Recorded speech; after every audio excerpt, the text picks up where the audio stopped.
नमस्कार मित्रांनो, संजय गांधी निराधार अनुदान योजना, श्रावणबाळ निवृत्तीवेतन योजना व इतर सर्व निराधार योजनेतील लाभार्थ्यांना पेन्शन मिळण्यास सुरुवात झालेली आहे। मित्रांनो, अनेक लाभार्थ्यांना हे पैसे मिळालेले आहे, परंतु काही लाभार्थ्यांना अजूनपर्यंत हे पैसे मिळालेले नाही। मग तुम्हाला मिळाले नाही तर तुम्हाला काय काम करावे लागेल, तसेच जिल्हाधिकारी यांना मुख्यमंत्र्यांनी स्पष्ट सूचना दिलेल्या आहेत। मग कोणत्या सूचना दिल्या आहे की ज्यामुळे निराधार व्यक्तींचे पेन्शन हे वेळेवर जमा होईल आणि ज्यांना मिळाले नाही त्यांना मिळणार आहे, त्याबाबत स्पष्ट सूचना मुख्यमंत्र्यांनी दिलेल्या आहे। तर मग कोणकोणत्या जिल्ह्यामध्ये कोणकोणत्या लाभार्थ्यांना किती पैसे मिळालेले आहे, मग तुमचा तालुका तो असेल तर तुम्हाला का मिळाले नाही या संदर्भात महत्त्वाच्या सूचना आलेल्या आहेत। तर मग त्यासाठी तुम्हाला काही कामे करावी लागणार आहेत, तर कोणती काही कामे करावी लागणार आहे त्याविषयी सविस्तरपणे माहिती आपण आजच्या या व्हिडिओमध्ये बघणार आहोत। तरी मित्रांनो, हा व्हिडिओ शेवटपर्यंत बघा। चॅनलवरती नवीन असाल तर चॅनलला सबस्क्राइब करा, बेल आयकॉनला क्लिक करा, म्हणजे या योजनेविषयीचे महत्त्वाचे अपडेट तुम्हाला वेळोवेळी मिळत राहतील। मित्रांनो, या ठिकाणी आपण बघू शकता की अनेक जिल्ह्यांमध्ये पैसे मिळण्यास सुरुवात झालेली आहे। यवतमाळमध्ये मिळालेले आहे, या ठिकाणी जालन्यामध्ये मिळालेले आहे, साताऱ्यामध्ये 3000 रुपये जमा झालेले आहे, या ठिकाणी यांना 6000 रुपये जमा झाले आहे, बीडमध्ये 3000 रुपये जमा झालेले आहे, या ठिकाणी बघा माजलगाव तालुक्यामध्ये 1500 रुपये जमा झाले 4 एप्रिलला, अहिल्यानगरमध्ये सुद्धा 3000 रुपये जमा झालेले आहे, नेवासामध्ये 3000 रुपये मिळालेले आहे, सेलूमध्ये 7500 रुपये यांना मिळालेले आहे सेलू तालुक्यामध्ये, कारण की मागील सर्व पैसे यांना या ठिकाणी मिळालेले आहे। तर कशामुळे यांना हे पैसे मिळाले आहेत त्याविषयी आपण माहिती बघूया। या ठिकाणी बघा मित्रांनो, यांनी 18 मार्चला डीबीटी पूर्ण केली होती आणि 25 मार्चला यांना 2 महिन्याचे पैसे सुद्धा आलेले आहे। मग या ठिकाणी बघा 6 महिन्यानंतर यांना 1500 रुपयेच आले, मग यांना 3000 रुपये आलेले आहे। या ठिकाणी लातूरला 3000 रुपये आले आहे, मोहाडी तालुक्यात भंडारा या ठिकाणी 3000 रुपये आलेले आहे, तळोदामध्ये 3000 रुपये जमा झाले आहे, सिंधुदुर्गमध्ये जमा झाले आहे। यांना एकत्रच एकाच दिवशी 4 हप्ते जमा झालेले आहे 1500 रुपयाचे, म्हणजे 6000 रुपये मिळालेले आहे। मग या ठिकाणी यांना 3000 रुपये मिळालेले आहे। मग मित्रांनो, अशा अनेक लाभार्थ्यांना पैसे मिळत आहे, मग आपल्याला का मिळत नाही आहे, तर प्रत्येक तालुक्यामध्ये आता हे पैसे वाटप सुरू झालेले आहे। अनेक लाभार्थ्यांच्या खात्यामध्ये पैसे मिळाले, परंतु तुम्हाला का मिळत नाही, तर या ठिकाणी काही महत्त्वाच्या सूचना आहेत।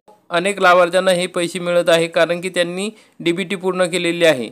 मग डीबीटी पूर्ण केली आहे, अनेक लाभार्थ्यांना असं वाटतं की आम्ही डीबीटी पूर्ण केली, आधार कार्ड नेऊन दिले, तहसीलमध्ये आधार कार्ड नेऊन दिले, बँकेत नेऊन दिले, परंतु तरी आम्हाला पैसे मिळत नाही। तरी मित्रांनो, आपली काहीतरी त्रुटी असल्याशिवाय हे पैशापासून आपण वंचित राहत नाही, त्यासाठी आपल्या त्रुटी पूर्ण करणे गरजेचे आहे। तर त्या संदर्भात महत्त्वाच्या सूचना आहेत, तर त्या बघा काय आहेत। तर मित्रांनो, ज्या लाभार्थ्यांना संजय गांधी व श्रावणबाळ योजनेसाठीचे अनुदान प्राप्त झाले नाही त्या लाभार्थ्यांनी आपले आधार कार्ड बँक खात्यासोबत लिंक करावे, त्याशिवाय पैसे जमा होणार नाही, कारण आता अनुदान डीबीटीद्वारे वितरित होत आहे। तसेच एकापेक्षा जास्त बँक खाते असतील तर त्या खात्यास आधार लिंक असेल तर त्या खात्यामध्ये सुद्धा अनुदान जमा होऊ शकते, कृपया सदर खाते तपासून बघा। मित्रांनो, जर तुमचे एकापेक्षा जास्त खाते असतील तर त्या ठिकाणी तुम्हाला तपासून बघणं गरजेचं आहे, दुसऱ्या खात्यामध्ये चौकशी करणं गरजेचे आहे की त्या ठिकाणी पैसे जमा झाले आहेत का, कारण की अनेक लाभार्थ्यांना आधी वेगळ्या बँकेत जमा होत होते आणि आता वेगळ्या बँकेत जमा होत आहे, कारण की ज्या ठिकाणी डीबीटी असेल त्या ठिकाणीच, म्हणजे आधार कार्डला जे अकाउंट लिंक आहे त्या ठिकाणीच ते पैसे जमा होत आहे।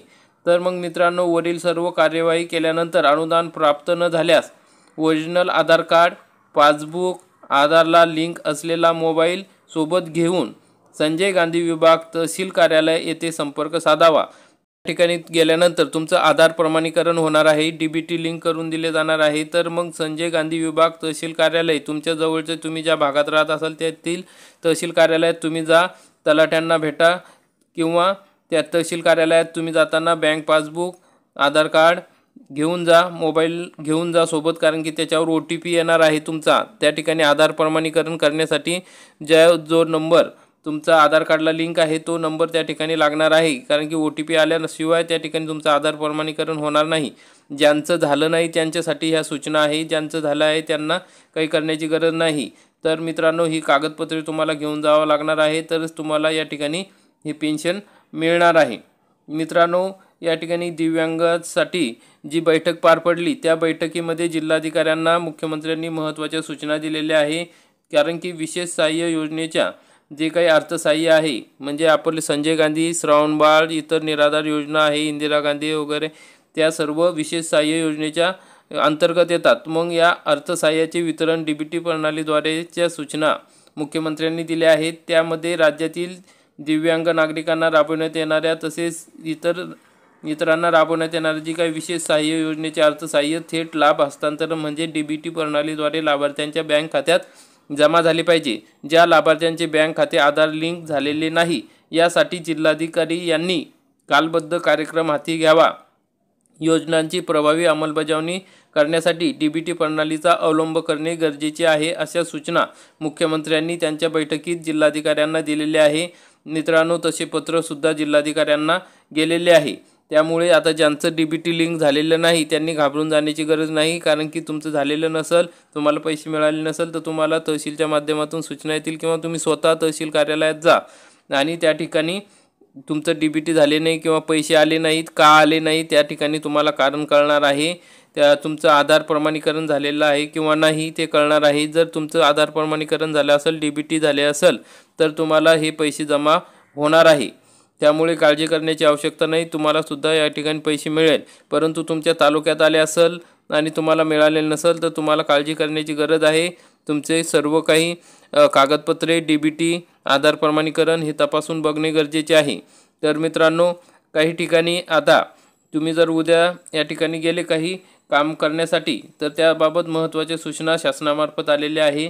नागरिकांसाठी महत्त्वपूर्ण सूचना. महाराष्ट्र शासन राज्य शासनाच्या विविध विभागांच्या सेवा देणारे आपले सरकार पोर्टलच्या नियमित देखभाल आणि तांत्रिक अद्यतनासाठी 10 ते 14 एप्रिल 2025 असे 5 दिवस या पोर्टलची सेवा बंद राहणार आहे, याची कृपया नोंद घ्यावी. म्हणजे तुम्हाला काही महत्त्वाचे कागदपत्र काढायचे असेल, उत्पन्नाचा दाखला असेल किंवा इतर काही दाखले काढायचे असेल आपले सरकार या पोर्टलच्या माध्यमातून, तर ते तुमचे काम 14 एप्रिलपर्यंत होणार नाही. त्यामुळे जर तुम्हाला काही काम करायचे असेल तर आजच जाऊन तहसीलमध्ये किंवा आपले सरकार केंद्रावर जे काही ग्राहक सेवा केंद्र असते, CRC सेंटर असते, त्या ठिकाणी जाऊन तुम्ही करू शकता.